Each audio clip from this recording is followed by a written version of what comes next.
एक गांव में महेश नाम का एक गरीब लकड़हारा रहा करता था। एक दिन महेश जंगल में लकड़ियां काट रहा था कि तभी उसके कानों में किसी व्यक्ति की आवाज टकराई। मुझे बहुत प्यास लगी है। मैं बहुत देर से प्यासा हूँ और तालाब को तलाश रहा हूँ। क्या तुम मुझे बता सकते हो कि यहाँ आसपास कोई तालाब है? महेश ने जैसे ही पीछे पलटकर देखा तो उसके सामने एक सज्जन व्यक्ति खड़ा हुआ था, जो दूर से ही देखने में धनी व्यक्ति मालूम पड़ता था। महेश उस व्यक्ति की ओर देखकर बोला, क्षमा कीजिए, मैंने आपको इससे पहले कभी नहीं देखा। क्या आप कहीं बाहर से आए हैं? हाँ, मेरा नाम शिवपाल है। मैं दूसरे राज्य से व्यापार के सिलसिले में करणपुर राज्य जा रहा हूँ, मगर यहाँ आते आते मुझे बहुत तेज प्यास लगने लगी है। कुछ बताइए ना, कहाँ है तालाब? मैं जल्दी में अपने साथ पानी लाना भूल गया। ठीक है, चिंता मत करिए। देखो, तुम यहाँ नए हो, इसीलिए तुम्हें नहीं पता कि यहाँ तालाब कहाँ है। आओ, मैं तुम्हें तालाब के पास ले चलता हूँ। आ जाओ, आ जाओ। फिर महेश उसे एक तालाब के पास ले गया और बोला, इस तालाब का पानी साफ है। मैं भी इसी तालाब का पानी पीता हूँ। आप भी पानी पी लीजिए। अच्छा। हाँ, तुम्हारा बहुत बहुत धन्यवाद जो तुमने मेरी सहायता की। इतना बोलकर शिवपाल ने अपने जेब से एक पोटली निकालकर जमीन पर रख दी और तालाब का पानी पीने लगा। महेश की नजर जैसे ही उस पोटली पर पड़ी तो उसकी आंखें आश्चर्य से फटी की फटी रह गईं। अरे, इस पोटली में तो ढेर सारी स्वर्ण मुद्राएं हैं। हाँ, अगर मैं इसे ले लूं तो मैं अपना सारा जीवन आराम से काट सकता हूँ। लेकिन अगर मैं इसे लेकर यहाँ से भागूं तो पकड़ा जाऊंगा, और यह व्यक्ति मुझे पहचान गया है, जिससे कभी ना कभी तो मुझे ढूंढ ही लेगा। हाँ, एक काम करता हूँ, इसको तालाब में धक्का दे देता हूँ। और वैसे भी यह तालाब गहरा है और यहाँ इस समय आसपास कोई है भी नहीं जो मुझ पर शक करेगा या देखेगा, और इसे कोई बचाएगा भी नहीं। इतना विचार आते ही महेश ने शिवपाल को तालाब में धक्का दे दिया। तालाब बहुत गहरा था और शिवपाल को तैरना नहीं आता था।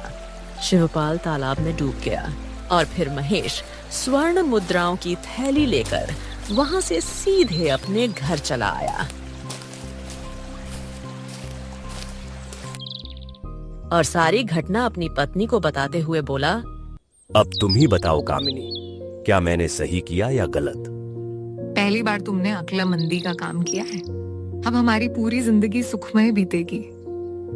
हाँ, वो तो है, लेकिन मुझे इन स्वर्ण मुद्राओं के लिए उस व्यक्ति को तालाब में धक्का देना पड़ा। कामिनी वह तालाब में डूब गया। शायद उसे तैरना नहीं आता था। अरे, मर गया हो तो अच्छा ही है ना, हमारा तो पीछा छूटेगा। अब तुम इन मुद्राओं से कोई बहुत अच्छा व्यापार शुरू करो। मैं गरीबी का जीवन काटते काटते तंग आ गई हूँ। अपनी पत्नी कामिनी का समर्थन पाकर महेश खुश हो गया।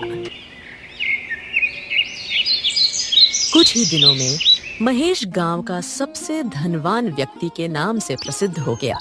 एक दिन महेश की पत्नी कामिनी महेश से बोली, अब तो गांव में तुम सबसे अधिक धनवान बन चुके हो। जब आदमी के पास धन बढ़ जाता है तब उसे सम्मान की आवश्यकता होती है। मैं चाहती हूँ कि सारे गांव वाले तुम्हारे वैसे ही सम्मान करें जैसे गांव के जमींदार का करते हैं। अरे मतलब, तुम कहना क्या चाहती हो? मैं चाहती हूँ कि तुम जमींदार की तरह ही गांव के लोगों को ब्याज पर रुपया दो, उन्हें थोड़ा सा कर्ज दो और भारी ब्याज वसूल करो। इस काम में रातों रात धन बढ़ता है, जिससे और भी ज्यादा पैसे हमारे पास होंगे। वाह, तुम्हारी जैसी पत्नी पाकर तो मैं धन्य हो गया कामिनी। हाँ, अब मैं ऐसा ही करूंगा। सही कहा तुमने। उस दिन के बाद महेश गांव के किसानों को कर्ज पर रुपया देने लगा और उनसे भारी ब्याज वसूलने लगा। जो भी किसान महेश का समय पर कर्ज नहीं चुका पाता, महेश उस किसान के खेत पर कब्जा कर लेता और उससे उसके ही खेत में नौकरी पर लगा देता। देखते ही देखते महेश ने गांव के आधे किसानों की जमीन हड़प ली। समय ऐसे ही बीतने लगा। कुछ समय बाद कामिनी ने एक पुत्र को जन्म दिया। अपने पुत्र को देखकर महेश खुशी से अपनी पत्नी से बोला, ओ ले कामिनी, अरे हमारा पुत्र देखो तो सही कितना सुंदर है। हाँ, आपने बिल्कुल सही कहा जी, ये आप पर ही गया है।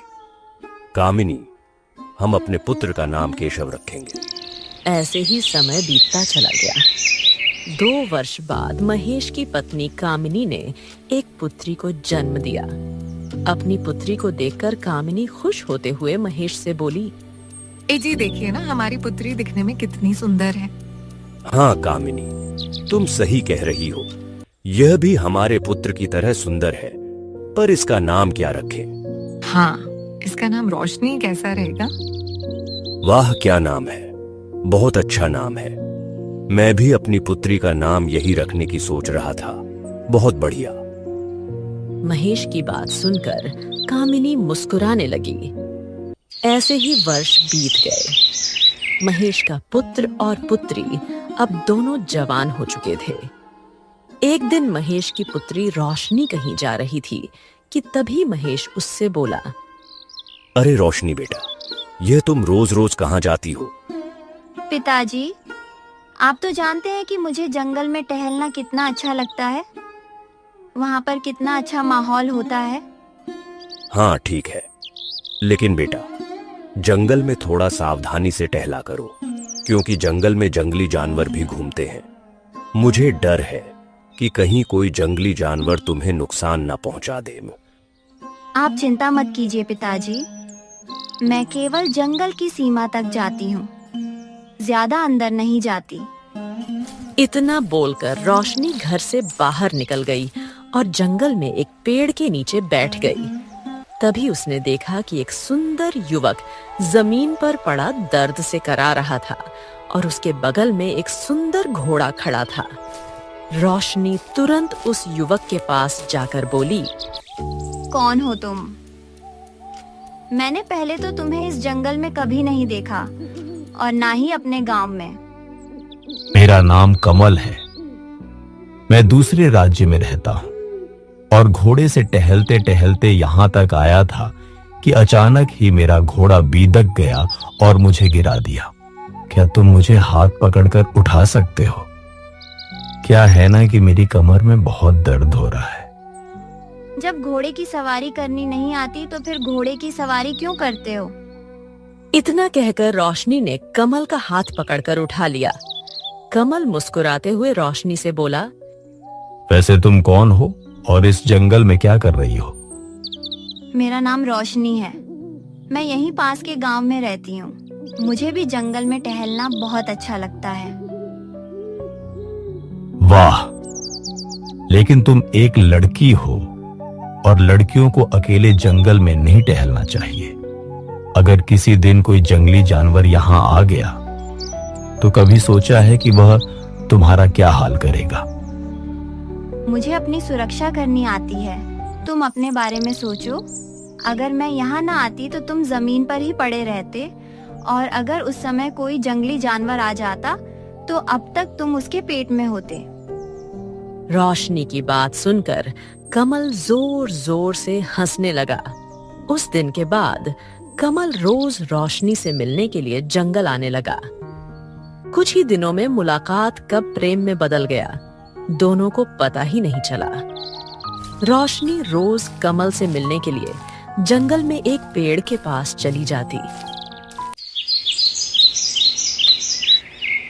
एक दिन रोशनी का भाई केशव अपनी माँ से बोला, माँ, रोशनी रोज सुबह सुबह जंगल जाती है और पिताजी भी उसको रोकने की बजाय उसको और बढ़ावा दे रहे हैं। ये ठीक नहीं है माँ, अब वह बड़ी हो चुकी है। तुम सही कहते हो केशव।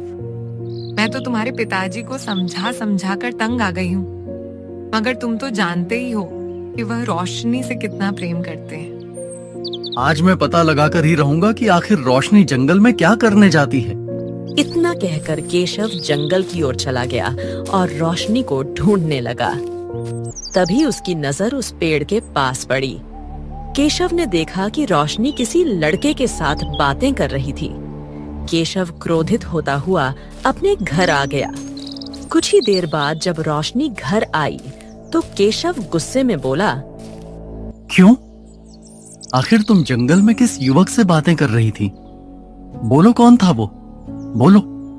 अपने भाई की बात सुनकर रोशनी घबराते हुए बोली। उसका नाम कमल है भैया। वह एक व्यापारी है। वह मुझसे प्रेम करता है और मैं भी उससे प्रेम करती हूँ। ओह, बकवास बंद करो रोशनी। आज के बाद तुम उस युवक से कभी नहीं मिलोगी। आज के बाद से तुम्हारा जंगल जाना बंद। बस बहुत हो गया। लेकिन भैया, मैं उससे विवाह करना चाहती हूँ। बस, इससे आगे एक शब्द भी अगर तुमने कहा ना तो मैं तुम्हारा मुंह तोड़ दूंगा। अरे आखिर क्या समस्या है केशव? अरे वह मेरी पुत्री है। अगर वह उससे विवाह करना चाहती है तो इसमें क्या समस्या है? और वैसे भी रोशनी बता रही है कि वह एक व्यापारी है। पिताजी, आप जानते नहीं हैं, जिस युवक से रोशनी प्रेम करती है वह एक डाकू है। और मैं इस बात को जानता हूं क्योंकि मैंने स्वयं अपनी आंखों से उसे जंगल में आते जाते मुसाफिरों को लूटते हुए देखा है। और ये समझ नहीं रही है। अरे वह कोई व्यापारी नहीं है। वो जंगल में ही झोपड़ी बनाकर रहता है और इसे बेवकूफ बना रहा है। केशव की बात सुनकर महेश बुरी तरह से चौंक पड़ा और गुस्से से रोशनी से बोला। आज के बाद से तुम जंगल नहीं जाओगी रोशनी, और कभी भी उस युवक से नहीं मिलोगी। मैं नहीं चाहता कि तुम्हारा विवाह एक डाकू से हो और मेरी बदनामी हो जाए। अपने पिता की बात सुनकर रोशनी फूट फूट कर रोने लगी। अगले दिन रोशनी सबसे नजर बचाकर कमल से मिलने के लिए दोबारा जंगल में चली गई। अरे आज तुम्हें आने में इतनी देर कैसे हो गई रोशनी? रोशनी सारी घटना बताते हुए बोली। भैया को हमारे बारे में पता लग गया है कमल। तो इसमें डर क्या है? मैं वैसे भी तुम्हारे भैया और पिता से हम दोनों के विवाह की बात करना चाहता था। भैया बता रहे थे कि तुम कोई व्यापारी नहीं बल्कि एक डाकू हो। सच सच बताओ, तुम कौन हो? रोशनी ने इतना कहा ही था कि तभी वहां पर रोशनी का भाई केशव पहुंच गया। रोशनी और कमल को एक साथ देखकर वह बुरी तरह से क्रोधित होकर कमल से बोला। तूने मेरी बहन की आंखों में विश्वास की पट्टी बांधती है। अरे डाकू कहीं के, आज मैं तुझे जीवित नहीं छोड़ूंगा। रुक जा। तुम्हें क्या लगता है कि मैंने अपने हाथों में चूड़ियां पहन रखी हैं क्या? एक बार मुझसे झगड़ा करके तो देखो, तुम्हें पता लग जाएगा कि किस में कितना दम है और किसने अपनी माँ का दूध पिया है। आजा बेटा। कमल और केशव में बुरी तरह से झगड़ा होने लगा। अचानक कमल ने एक पत्थर उठाकर केशव के सर पर मार दिया। पत्थर की चोट इतनी गिरी थी कि केशव चीखता हुआ वहीं पर मृत होकर गिर पड़ा। यह देखकर रोशनी बुरी तरह से घबराती हुई बोली। ये तुमने क्या किया? तुमने मेरे भाई को जान से मार दिया। इसका मतलब मेरा भाई सही कह रहा था। तुम कोई व्यापारी नहीं बल्कि एक डाकू हो, क्योंकि डाकू के दिल में ही किसी दूसरे के लिए रहम नहीं होता। मैं अपने गांव वासियों को तुम्हारे बारे में सब कुछ बता दूंगी।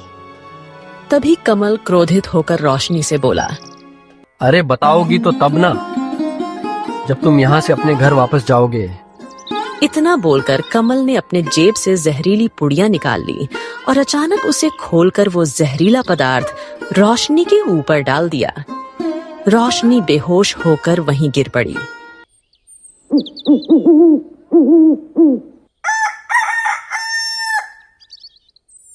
इधर सुबह तक केशव और रोशनी जब घर वापस नहीं आए तो महेश और कामिनी का दिल किसी अनहोनी आशंका से धड़कने लगा।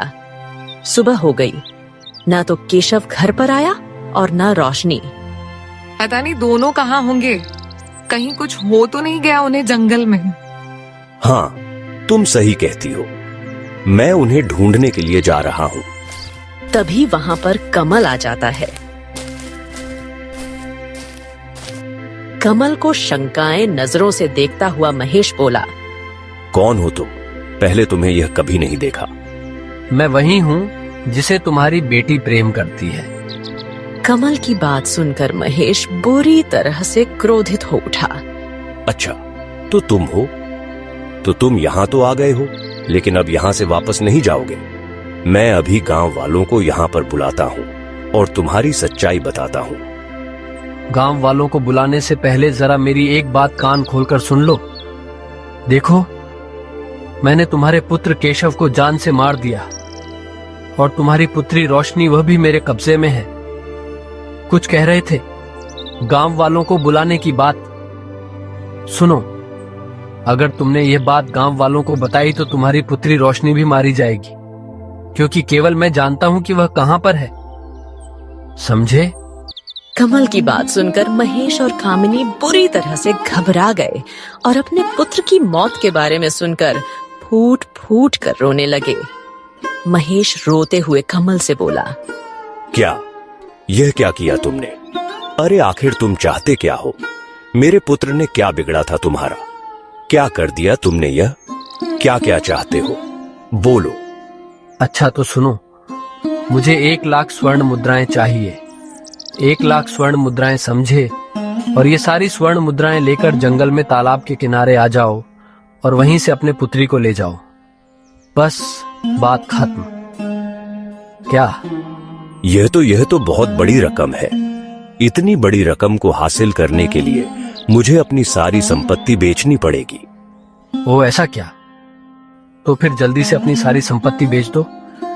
मैं तुम्हारा जंगल में तालाब के किनारे इंतजार करूंगा। रोशनी से प्यार हो तो आंखें ले जाना, नहीं तो मैं तो प्यार करता ही हूं उससे। इतना बोलकर कमल मुस्कुराते हुए वहां से चला गया। महेश के पास अपनी संपत्ति बेचने के अलावा और कोई रास्ता नहीं था। महेश ने अपनी सारी संपत्ति गांव के जमींदार और बाकी सारे लोगों को बेचकर 1 लाख स्वर्ण मुद्राएं एकत्रित कर ली। इस काम में महेश को 1 हफ्ते का समय लग गया।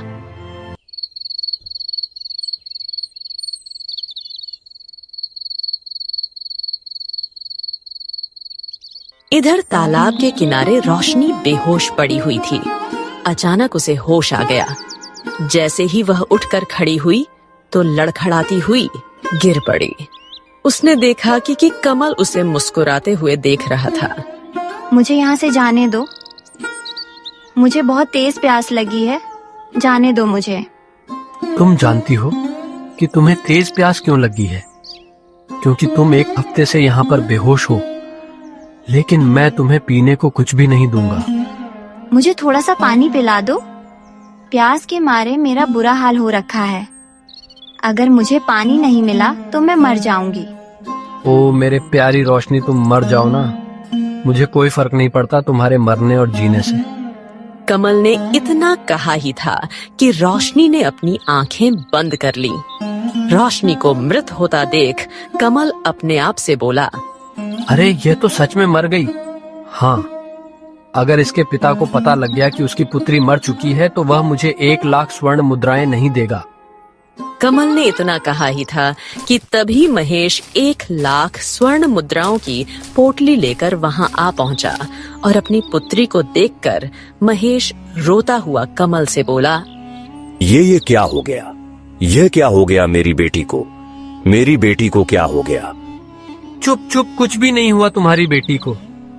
बस भूख और प्यास की वजह से बेहोश हो गई है। लाओ वह 1 लाख स्वर्ण मुद्राएं मुझे दे दो, लाओ। तुम कितने नीच हो? कोई इतना बेरहम कैसे हो सकता है? इतने दिनों से मेरी बेटी को भूखा प्यासा रखा। अरे कितने कठोर इंसान हो तुम। कमल ने महेश की बात का कोई जवाब नहीं दिया, पर उसने बड़ी फुर्ती से महेश से स्वर्ण मुद्राओं की थैली छीन ली और वहां से फरार हो गया। महेश अपनी पुत्री को उठाने लगा। उठो बेटा, रोशनी मेरे बच्चे। मगर रोशनी ने कोई जवाब नहीं दिया। महेश ने जैसे ही रोशनी का हाथ पकड़ा तो पूरी तरह से कांपने लगा। रोशनी मर चुकी थी। तभी महेश की नजर सामने झाड़ियों पर पड़ी। महेश ने देखा कि झाड़ियों में उसका पुत्र केशव की लाश पड़ी हुई थी। अपने सामने अपने बेटे और बेटी की लाश देखकर महेश रोते हुए बोला, ये क्या हो गया भगवान? हे भगवान, आखिरकार मुझे कौन से कर्मों की सजा मिली है? तुम्हारे दोनों बच्चों ने तुम्हारे ही कर्मों की सजा पाई है। यह सुनकर महेश बुरी तरह से चौंक पड़ा। उसने जैसे ही पलट कर देखा तो उसने देखा कि उसके पीछे एक साधु खड़ा हुआ था। साधु रहस्यमय अंदाज में महेश की ओर देखकर बोला, यह सब तुम्हारे ही कारण हुआ है। तुम जानते हो, वर्षों पहले तुमने शिवपाल नाम के व्यक्ति को तालाब में धक्का देकर उसकी सारी स्वर्ण मुद्राएं छीन ली थी। कमल उसी शिवपाल की संतान है। क्या? या ये आप क्या कह रहे हैं? हाँ, मैं सही कह रहा हूं। शायद तुम नहीं जानते थे कि शिवपाल का भी एक परिवार था जो कि इसी जंगल में उस समय मौजूद था। उसके परिवार में एक पुत्र और एक पुत्री थी। तुमने शिवपाल को तालाब में धक्का दे दिया। शिवपाल तैरना नहीं जानता था। तैरने ना जानने के अभाव में वह बेचारा बेमौत मारा गया। उसके दोनों बच्चे अनाथ हो गए और जंगल में भटकने लगे। उसकी एक पुत्री को शेर खा गया। जब शेर शिवपाल की पुत्री को खा रहा था, तब उसका पुत्र कमल डरी हुई नजरों से अपनी बहन को अपनी आंखों के सामने मरते हुए देख रहा था। वह बेचारा डरते हुए जंगल के अंदर इधर उधर भाग रहा था। अपनी जान बचाने के लिए जहां पर उसे कुछ डाकुओं ने पकड़ लिया, उसकी परवरिश डाकुओं ने की। डाकुओं की परवरिश के कारण कमल भी एक डाकू बन गया। मगर समय का खेल देखो।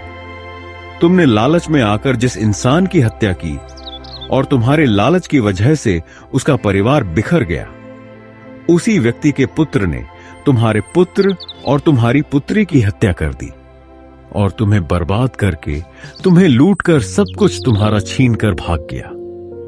ठीक वैसे ही जैसे तुमने वर्षों पहले उसकी स्वर्ण मुद्राएं छीनकर उसे बर्बाद करके भाग गए थे। जैसी करनी वैसी भरनी। जो जैसा कर्म करता है उसके साथ वैसा ही होता है।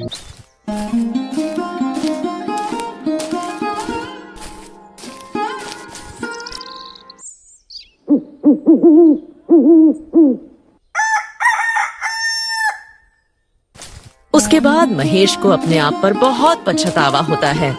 उसको समझ आ गया था कि बुरे कर्मों का फल बुरा ही होता है।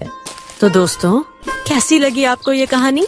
कमेंट बॉक्स में जरूर बताना और चैनल को जरूर सब्सक्राइब कर लेना। धन्यवाद।